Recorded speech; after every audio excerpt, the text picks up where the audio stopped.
unfold as we are ready to get this draft underway. And Dreadnought, we've seen so many bans on Diablo. We know how strong he is on this battleground. Garrosh hasn't seemed to be the answer so much so far.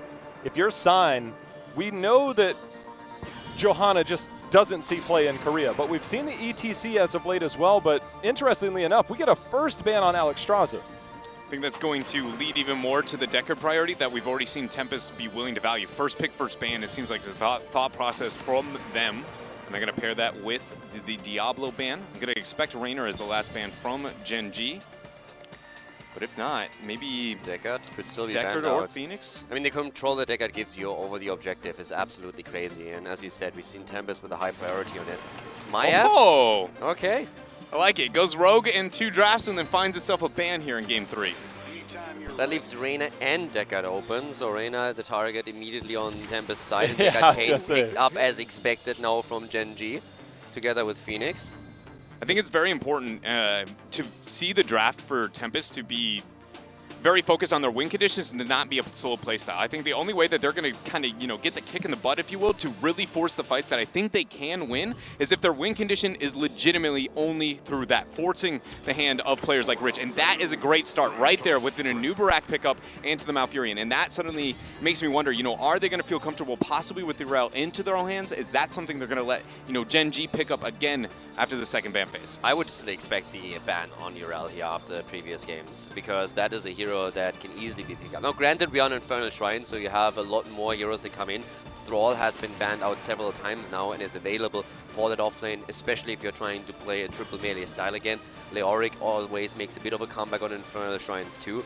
But given the trouble that they had dealing with Urel, I would like for them to pick it up, since I don't expect Gen.G to hand it over to the Anubarak combo. Curious now, with the Junkrat ban, that seems like something Gen.G has played in the past multiple times on Infernal Shrine, does give them control. Obviously, we know Reset and Rich can flex between that Phoenix as we see the Garrosh ban come out. So the extra damage dealers are going to be more mage style, maybe something like the Jaina that could potentially come in here, or where else might that fall? End up getting the Blaze for the offlane. First time we've seen Junghan, or excuse me, not Jungha, but we've seen that Good has not been, or Dami has not been able to have that for himself in this series. So it's going to be cool to see. It feels like the kind of drafts are a little bit flipped here, not completely, but it's a little bit more of like Gen.G is now drafting what we've seen games 1 and 2 of Tempest. I would argue their backline choice is a little bit better along with their support priority. And then now Tempest has the opportunity, again, to play that Anubarak Urel Malfurion playstyle. I mean, talking about priority, Blaze has been prioritized so highly by Tempest and Gen.G picking it this time, but you mentioned Urel again, and we've talked about her so much. Hey! There we go. I'm and sitting Urel. here thinking, all look, right. you got the CC, you got the follow-up, but do you have enough pop to blow up a Murd? And Kel'Thas, this is a recently buffed Kel'Thas on his Flame Strike and Living Bomb. So we'll see if that is enough to pop, but Infernal Shrines and Tomb of the Spider Queen would be 2 of the best for Kel'Thas. Gen.G, what do you have in return? That's going to be melee heavy themselves, as that's going to be the Thrall pickup. And we've seen Rich be aggressive on heroes. He's played Thrall in the past, likely to be Thrall here. I mean, sorry, but this is hands down the best draft that Tempest had in the entire series now. And they are trying to give Gen.G a taste of their own medicine with the Anubarak and Urel. Kel'Thas, of course, catering also to the battleground. You have some AoE damage in here that helps you with the minions. You're going up against an opponent that runs a triple melee, so you should be able to get value out of Living Bombs and Flame Strikes. Best draft for Tempest throughout the best of 5. How aggressive are Rich's flanks going to be? Because I don't see an earthquake in any form or fashion. This is going to be straight up dive that backline, hit him with that Sunder. And you better hope that you have that Mana Addict completed to try and survive that. If Rich flanks in this game and Tempest is prepared and comfortable with Dress, he should absolutely be dead. There is no way a Kel'Thas Empowered Gravity Lapse with the double auto with the 7 mixed with any amount of damage afterward that a target survives. One of the beautiful things about Kel'Thas is he's one of the few backlined mages that still has that raw, hard crowd control mixed with almost a unresponsive amount of damage. You can't be able to deal with it. And then the biggest thing is normally you're like, well, let's group up and heal. And then he's like, there comes the chain bomb problems. And it gets really, really bad, especially with this later kind of, slightly reworked, buffed version of Kel'Thas. I love the pickup for Tempest. I think that's is honestly a moment where I go, I think they actually have a shot. The most important thing is they can't just sit back. They have to be willing to bring this fight and not let just Gen.G run all over them. I do worry, though, because you have an Anubarak who does love to dive, and you can get that follow-up dive, but I think we're definitely going to have to see the follow-up routes because the gravity lapse in the middle of Shrines isn't very impactful because it does hit the priority targets first. So I think a lot of it is going to have to be the coordination between the tank and support there, and then hope that you get that burst damage behind that. And if you do move forward and you don't get those kills, look for Gen.G to just counter-engage on that. Yeah, but I mean, you can even with Anubarak and Urel diving in deep, as long as you take the control off the shrine, you find yourself in a spot where you can at least dominate the objective if you don't find the immediate kill target. So that's definitely something where I feel they have several paths to victory here with this. Dread, final thoughts on this draft? There are, let's see here, Deckard, Phoenix, and Thrall are really, really good Pyroblast targets. And so I want to see, how much damage actually comes out there with a Pyroblast. We're going to find out as it's ready for game number 3 here. Can Gen.G close it out, or will Tempest start to fire back, literally behind the hands of Kael'thas here as we go into game number 3?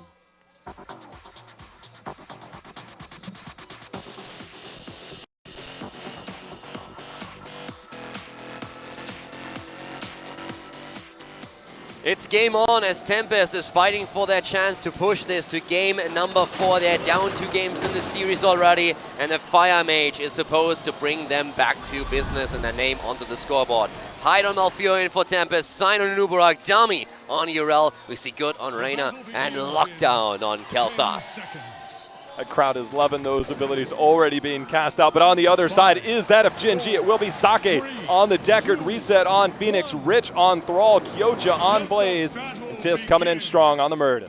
As expected, of course, Mana Addict taken immediately. Getting that extra shield later, hugely important for Kael'thas' survival, especially when we see Rich with that flank attempt. Sundering has been picked several times throughout this tournament and could definitely be a great choice here once again for Gen.G. But of course, there's always the Earthquake value if you're preparing for that salvo.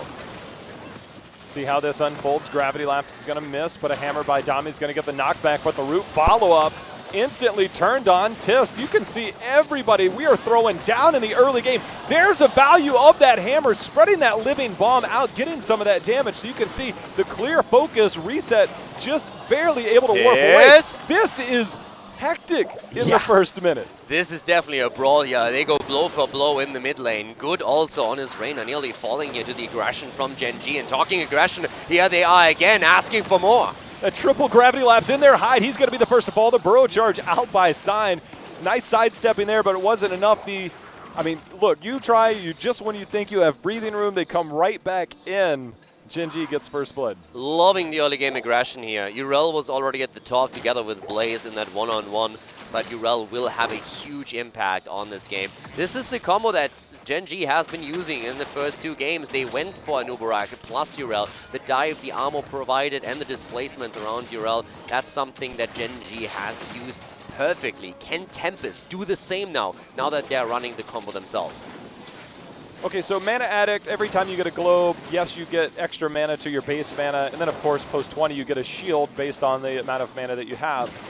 I am surprised though that we didn't see the Innervate talent at level 1, not for the mana provided, but more for the cooldowns. Kael'thas, pre-13, does have some cooldown issues at 13. Obviously you can go into the cooldown reduction, but that was nerfed a few months back, I believe. So not going into the Innervate, more into that auto attack style from Malfurion, getting the empowered autos there. So we'll see how this plays out pre-13 for Kael'thas. We've seen Shadows Clarity a few times. The Chinese teams played it actually when they are trying to go for that anti-Sergeant Hammer composition where they heavily spec into the Dragon's Breath as well, attempting the cooldown reduction to make sure that they can fire these abilities a lot more. Talking about ability changes though, one of the things that we're currently seeing on the side of Thrall is once again him picking up the quest. So trying to find maybe the synergy with a potential Alpha Wolf on level 16. The stacking process is something that we're going to keep an eye on. He needs the 6. Right now he doesn't have it. And he also hasn't completed his level 1 yet. Echo of Elements is normally a talent on Thrall that you want to be done when the first objective spawns. See how that plays out here as that is 7 seconds away. We do see Tempest making the rotation to the top, something that Gen.G is not doing. And with the Shrine phase in the bottom, this is the first time where we've seen Tempest establish some map control through these first 3 games. So that will have the impact on the top lane. Yeah. See if Gen.G will take this fight mid, as this is where Kael'thas shines. Time for Kael'thas to see if he can light some people up as Tisk comes in. gets a Storm Bolt just to continue stacking. This is where we want to see Tempest really show up in game number 3, and they're already just establishing that position. The push at the top lane is strong for them, far away from the shrine itself, as Tempest is still a bit behind in the minion count. Gen.G is attempting to take the control of the objective. And right now, Lockdown and team continuing to move forward. Living Bomb goes out. Dami holding point for now. See if he gets the knockback, trying to spread that Living Bomb, which he's done so far. Tempest fighting back, has started to get this closer, almost even in the shrine count. Right now, Tempest again looking for the opportunity. Yeah, but Decker Kane already with a lock attempt. Again, the Living Bombs just spreading the damage. Thrall completing his quest too. Can now poke a little more aggressively. He has the engage, but Tist is in trouble, and Muradin goes down. And now they're looking for more. Reset's going to be the second to fall there on Phoenix, and establishing control was Tempest in that fight. However, enough skeletal defenders were picked up by Gen.G, but there is that blow-up fight potential that we know. Blaze, he's trying to get out up at the top here. Kyoja does manage to get back, hits them with the spray. He actually stepped back out to hit him with the spray and say, "You ain't got me yet." Yeah, the problem is if you hit the spray behind the wall, they don't see it, so you need to really play around the vision, and that's exactly what he did there. Talking about doing things, that's a nice lockdown, and look at that. Once again, the Punisher coming through. Tempest, they need to be a little bit careful here. They got the kills, they also pressured Blaze, and on the other side, I think it was Phoenix towards the end, but they need to be very, very cautious that they're not falling to the Punisher itself. That could have been scary, especially after Thrall hit the Wolf.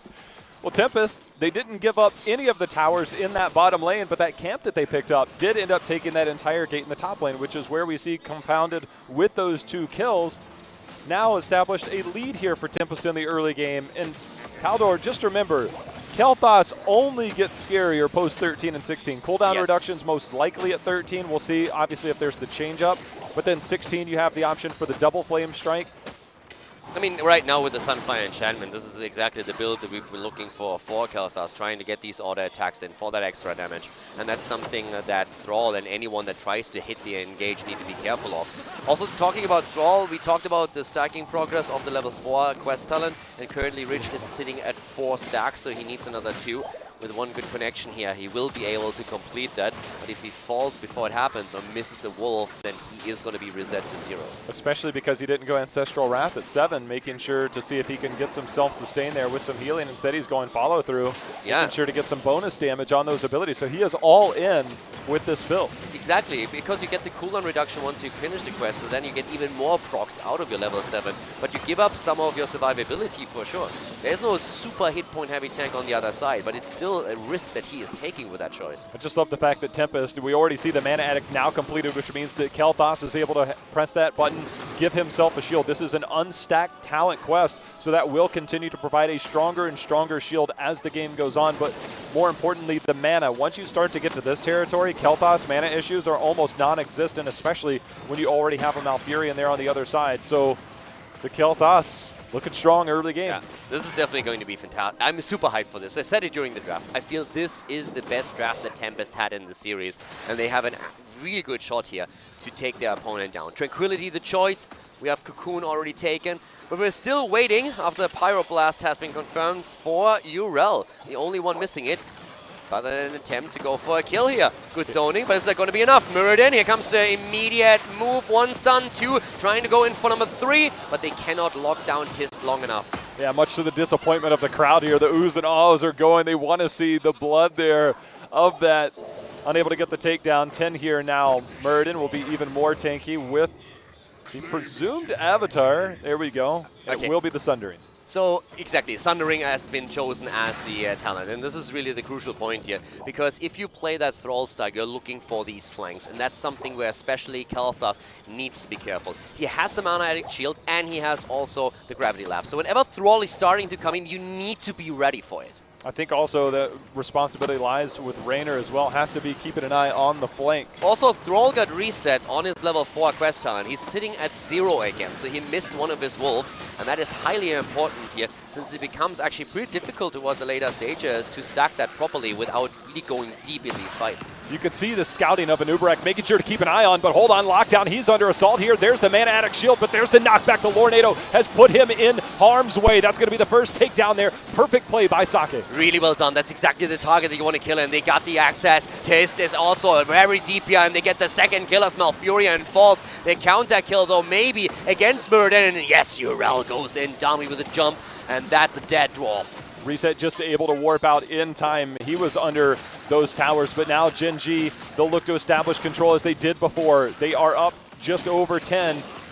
The death timers now coming back for Tempest. That might be too little too late, but they are still trying to hold ground. The camp at the top lane is getting mad value for Tempest, but we're currently seeing still no Pyroblast used, no Hyperion. But with the objective already at 36 stacks, there's very little you can do if you're a Tempest. Those are cooldowns you don't want to burn right now. You save them for the defense. That fort did end up falling good. He's trying to survive for now. Reset, he's going to back off. And now Gen.G, can they get the push this time? Again, the defensive positioning of Tempest last time was a little risky. This time they'll bait it behind. It'll give them an opportunity to defend again. Gen.G, see how aggressive they want to be. Nice bait. Yeah, it's good. Still has Hyperion available. That's always a great zoning tool if you have to use it to save a structure. So that's definitely something you can rely upon right now. And they burned that Punisher down quickly, especially with Blaze at the top lane. He needed to react to that pressure. So at this point, the fort is still in play. Gen.G on the same experience level as we see for Tempest. But this is a very different feel than the first two games that we had. Yes. This Kael'thas is continuing to go up. I am curious as this game goes on how he will build out, but for now, I mean, we can't stress enough how important it was for Genji to get that engage, and it was a close call because it looked for a moment that with the Mana Addict shield on level 1, he might just be able to move away. It's the Tornado that really sealed the deal. If that doesn't come through and you don't kill Kael'thas, you've blown most of your engage tools. You have used major cooldowns on your heroics, and you got nothing out of it. So Gen.G made a perfect play there. Reset just missed on that dive there, but here comes the Sundering. Good trying to walk away. Cocoon was used onto Phoenix Tranquility, trying to keep multiple members alive. Hyperion is out. And that's exactly what we talked about. This time they don't get the kill. I love the interplay of the Sundering into the Tornado, but this time they did not get the kill against Jimmy, and the fight immediately turns against them. So Gen.G, outside of that initiation process, where they are stacking these heroic abilities, they have a tough time. And that's really where they need to find these kills, and it's only becoming harder as the game continues. Right now, Tempest holding strong within this, so we do get cooldown reduction, and this time, despite the lack of defensive options, or at least the healing option at level 7, Rich this time at 13, he's like, look, maybe I get some spell shield value out of this talent too. Yeah, definitely an adjustment on his part, and a very good one at that. But as you called it, Pyromaniac on the level 13 now for Kael'thas for the cooldown reduction. Giddy up also taken. And then Nubarak with an attempt to head into more AoE damage. Very helpful, of course, on the shrine itself, but also for those team fights that have been very explosive. It's just like that ticking damage over time that can really make the difference here if you go in deep for these kills. Some calm here before the next shrine phase. The camp already picked up. Kael'thas, again, the flame strikes will be very good for wave clear if needed, just like we saw there. But we've got a pick there. Yrel not able to make it through as we catch that on the tail end. Yrel does get picked. Not the worst death in the game, but those are definitely ones you want to avoid at this point. Yeah, 5-man commitment by Gen.G as they're roaming the map, and that's an easy kill against Yrel. No heroic ability used by her. I actually like that. In that situation, it's very unlikely that you're going to get away from this. So they just play it safe. They save the cooldown, and they're saying, Yrel is going to be back. There's no shrine announced just yet, but if we blow that cooldown and she still falls, we're not having it available in the fight. Even if she survives, that's a massive disadvantage. They're just accepting the death. They're not panicking, not pressing the ult there, and just saying, okay, now we can just go into an even fight around the next objective. Really love that call, though, by Gen.G. They got that pick, they moved up, they took down the wall, but more importantly, they took down the well, making sure that's not a tool that Tempest can have in this fight. So neither team having that well. Tempest does have the fort to retreat to. We did see a Nubrak did complete his regen master at level 1. So lots of bonus health now for Nubrak in these fights to remain even tankier. Rich has still not completed his level 4 Look at his quest. positioning. He's sitting at 2 right now, and he's looking for that flank, for that Sundering that can be followed up by the Tornado, and this time Sign is already about to sniff him out. So they know exactly where Thrall is positioned. They saw that he was missing earlier, and he's actually the target. They're trying to get him low. That's exactly what happens. They attempt to go for the kill, and that's exactly what they can do. They take down Kael'thas again. The salvo and the Sunder followed up by the root was enough to confirm that kill. Not even able to use that Mana Addict. And they are just finding pick after pick. We're still waiting for that Pyroblast to come out at any given moment. But right now, the minute Gen.G pulls the trigger, Tempest, they're struggling to find an answer right now. I'm really wondering, I didn't really see how a Lockdown ended up in that position with Kael'thas, but I felt he was very far out there. If he just walked up to that, that would have been a massive mistake. Maybe there was another displacement. but I feel the Sundering did not put him into that position. So he's really far out and he's struggling. Right now, the focus has clearly been on that, but the minute that salvo comes out, Rich seems to be looking to rip that and then that priority target with those wolves that you've been talking about. And so far, it's been effective. Tempest trying to stop some of the bleeding. They know they can't defend the fort here. It's a foregone conclusion that it's going down, so they'll find an advantage elsewhere. I am surprised that they're doubling up on camps, because by the time they hearth, this Punisher will already be on the keep wall. This is a very slow rotation here by Tempest. It's the level 16, I feel, that gives them a bit of trouble here. And now they start with a defense, already zoning attempts, but they got Kane. But this should still be a defense that they can make happen. Nice bait here towards the wall, right, going in deep with that. And now it's all a question, is that engagement happening from Gen.G? They have Sundering, they try to make it happen with Kyoja and Blaze, but the jet propulsion misses. That slow rotation might cost them a keep here, as Gen.G is just living on this, and it's the Arcane Punisher, and those turrets are actually spinning directly on that. So for Tempest, unable to get back in time, they did get 16 in the middle of that.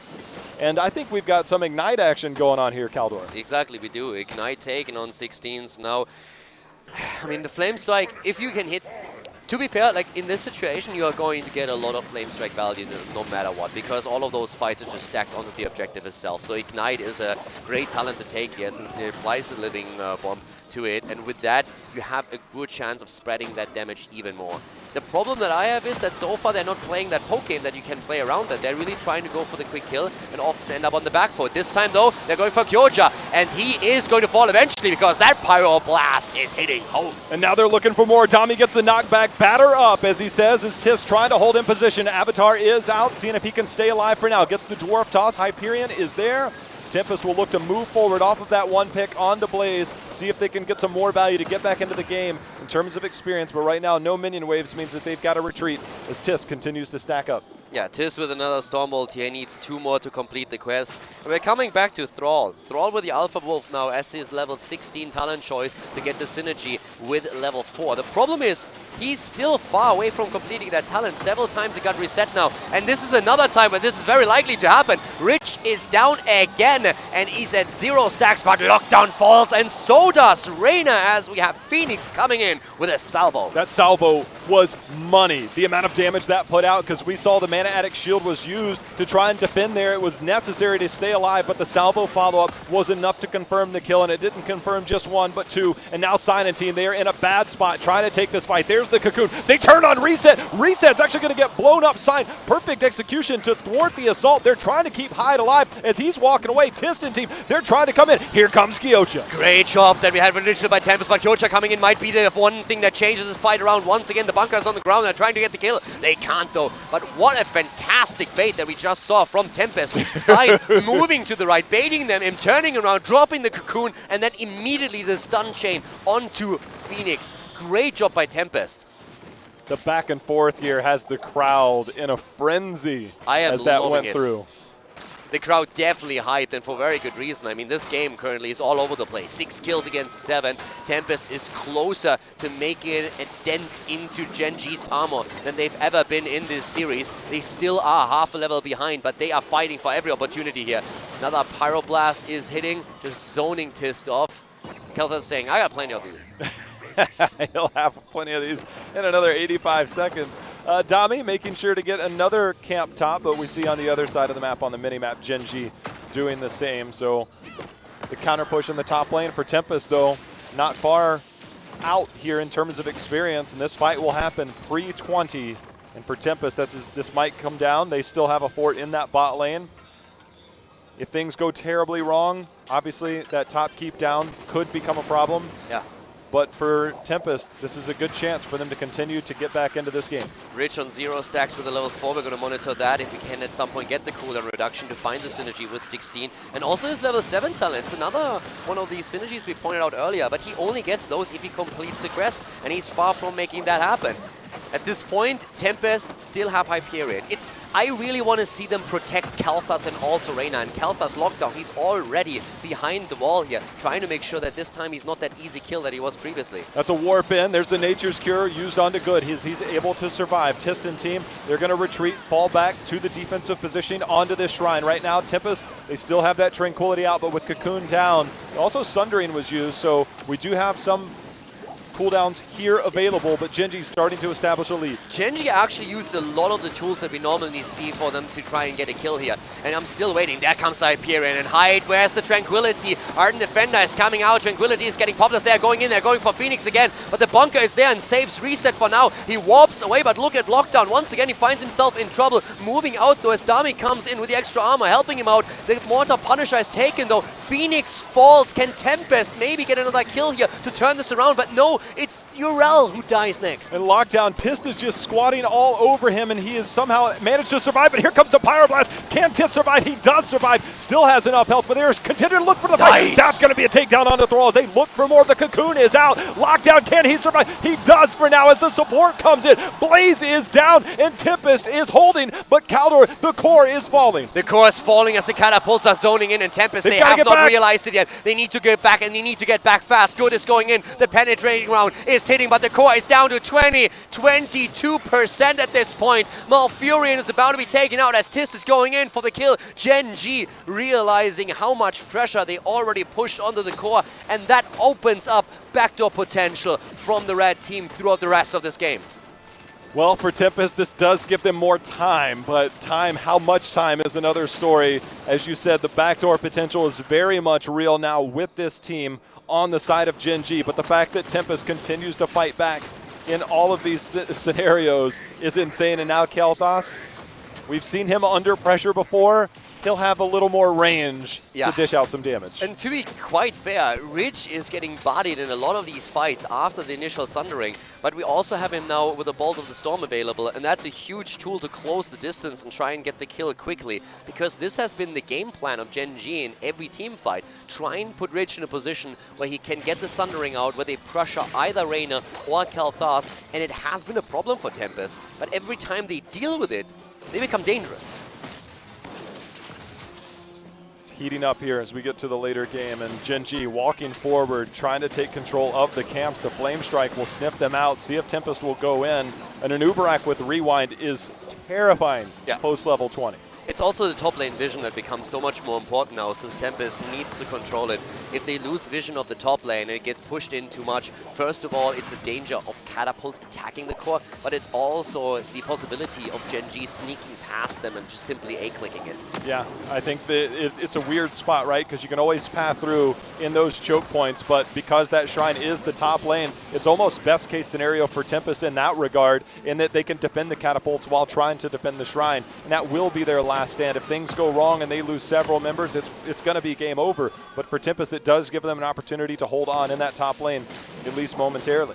Yeah, having the next shrine activating top lane is definitely an advantage for Tempest at this point, because you already know if there's, with 22% on the core, if you lose a team fight, it's over. Yeah. There's no way you're going to save your core if it's that low already and is basically only relying on shields right now. So the top lane is actually great for Tempest when it comes to the spawn of the shrine, because they can defend against catapults and at the same time engage into the probably final battle of the game, no matter how it ends. And imagine if Gen.G held in that spot. Urel just passed directly through. It is Urel, can survive in a lot of situations, but Gen.G will respond in kind. A lot of times we see teams in the early shrine phase, it's all about that lane control around the shrine, making sure that if you control that mid lane mark and you can push towards the enemy side, it makes your engagements that much easier and that much more difficult for your opponents because you have so much vision control over that lane. And so for Gen.G, they will reestablish that control, but Tempest, they're coming up to make a stand. And Thrall is hiding the entire time on the map. Every time you look at that mini-map, you see that Thrall is not showing himself, because this is one of the major engage tools for Gen.G. And as long as Tempest know where he is, they can position around that. But there's Ridge. You see Sign trying to anchor it because they're expecting Thrall to come from down here. That's exactly what's going on. They're going for Sign this time, but Anubarak survives. Malfurion already with his own ult. Hyperion comes out and Salvo is trying to get some damage in. Good is trapped and he goes down. Reyna is eliminated as Gen.G gets the perfect engage into the battle. Tommy gets the knockback. Ardent Defender has been popped. See if they try and turn this fight or whether they can wait for that Reyna to come back. Instead, Kael'thas and team, they're trying to hold position. Sign goes in. They get the stun. They get number one. Reset, of course, does have that Unconquered Spirit. Is it enough? There's going to be the proc on it. They're trying to take him down instead. Dami's going to be the first of all. Sign's going to be the next. And now Gen.G with three members down on the side of Tempest should be able to go directly to core as they look for more and lock down. He's all but an afterthought here as he's going to be the fourth to fall. And now Genji looking to close out this series and make it to the grand finals. High trying to 1 versus 5 it, but that's not going to happen anytime soon. Here comes Gen.G. They don't go for the objective. They drop that core. They close out the series. They win game 3 on Infernal Shrines with a 3-0 victory. They advance over Tempest. Wow. Lornado plays that game were insane. I mean, yeah, sundering into Lornado over and over again. The plays to isolate either Kel'Thas or Reyna. just so many plays being made. And I know it's a lot of team coordination, but the support plays I know makes a very happy Dreadnought. Dreadnought saw that game. Sake's looking pretty good. Sake was looking very, very good. But another guy that I feel like was maybe underestimated in his impact was Tist. Tist did not let Lockdown do anything for pretty much the entirety of the game. Hey, a fight's about to happen, insert the dwarf toss, and he's like, all right, found my target. I'm just going to go ahead and give a couple of autos, and he could never make anything happen because the problem with that, for anybody who doesn't know, it forces you to use your empowerment onto your gravity laps itself to be able to hit any of the kill targets, which is never what you want to do on the Kel'Thas, you know, at least not when you're trying to maximize the damage output. So it was cleverly done there by Tis and friends, and yeah, the coordination from Gen.G.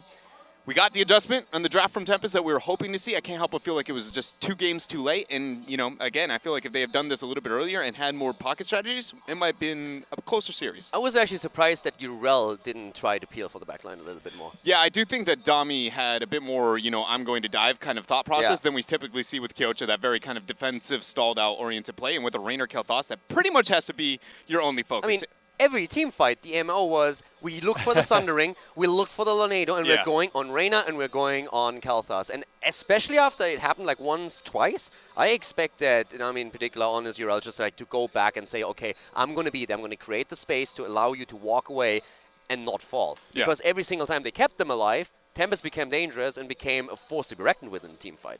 Well, the good news is, for those of you that haven't seen the updated bracket, obviously this is the winners bracket finals. Genji will move on to the grand finals, but for Tempest, they'll have their chance later in the day to continue to play their way back as they just only dropped to the lower bracket. They have not been eliminated yet because we still have a lot more action to go in that lower part. So obviously Genji still keeping their unblemished record alive, trying to replicate what Dignitas did last weekend, and so far so good. I feel like after that series, that it's becoming a very likely type of circumstance, right? For me, I felt like that was going to be the highest probability of a team kind of taking games off of Gen.G. That in mind, maybe Tempest was comfortable playing it a little bit slower, not throwing everything on the line, right? Kel'Thas is not the wildest pick on a map like Infernal Shrines, and hopefully if they do end up finding a way making it to that stage up against Gen.G, that, you know, they've got a little bit more in the backpack there.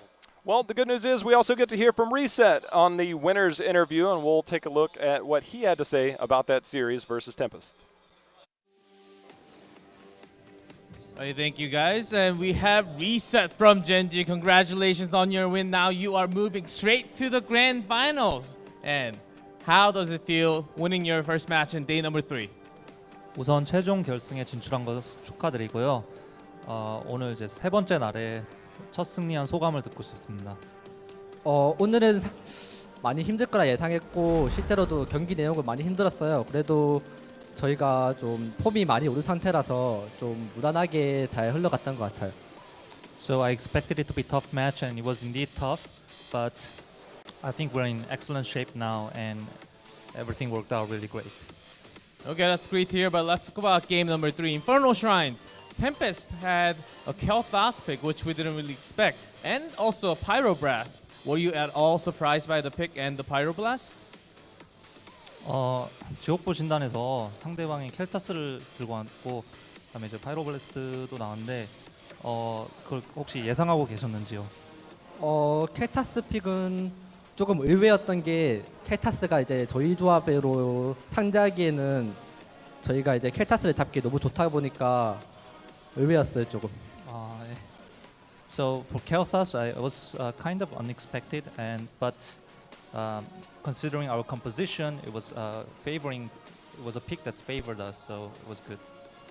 Okay, those are Kel'Thas. Of course, no one expected. Not many of us, of course, expected. But of course, you are going to the grand finals. But still, anyone can come up to the grand final. We have double eliminations. Who would you like to have as an opponent in the grand finals? Tempest, Blossom, or Ballistics?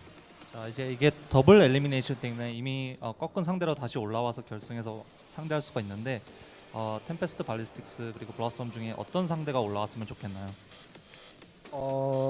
사실 좀 예상하기가 이번 대회는 예상하기가 많이 힘들어서 누가 올라오든 간에 좀 많이 힘들 것 같아요. 그래도 아마 발리스틱스가 올라오지 않을까 싶어서 발리스틱스만 잘 대처하면 될 것 같아요.